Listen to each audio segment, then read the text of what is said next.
Rebecca, what do we know? It's unclear because, I mean, we've seen other arrests take place in other parts of Evergrande, if you will, the asset management side. So give us the scoop, as it were. Absolutely. I mean, really quite an extraordinary development here, firmly indicating that we have moved from Evergrande being a debt restructuring story into increasingly a criminal story, potentially. So Hui Kai-yen, the founder of Evergrande, now under residential surveillance. Now, that stops short of a criminal arrest, but certainly indicates, of course, this increased scrutiny of Hui Kai-yen by authorities. As you say, it comes against this backdrop where we've seen this broader investigation, a probe of Evergrande's CFO and CEO, as well as some arrests of the staff of one of its wealth management units. Now, other reports have said that those arrests have been associated with some of the management of money, the use of funds under wealth management products, and we saw, of course, some difficulties there with real sort of failure to pay.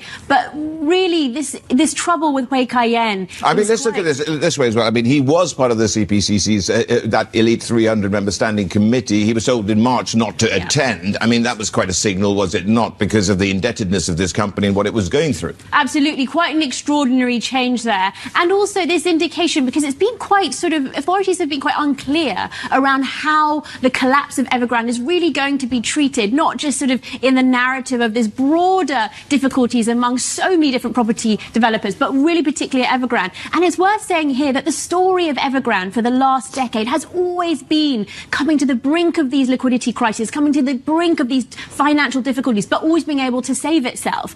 But even so, it's sort of wildly acquisitive nature that it expanded into this sprawling conglomerate. Reckless expansion is what they called it as well. And I think the Chinese authorities and the government urged Hui to actually use his own money to repay some of these debts. Now, the thing is, his fortune has probably gone down as much as what Evergrande's market cap is.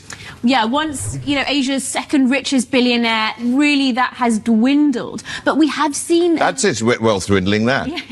Absolutely, yeah, you can see what a tumble. It really is a fall from grace from a figure like Hui Kai-yen, which for so many years, particularly in southern China, was such a sort of figure of esteem and such a successful businessman. But Evergrande, you know, always had this reputation a little bit of being sort of the bad boy of real estate because of its sort of expansion. And as you say, the PBOC calling that out by name, blaming Evergrande directly for its financial woes.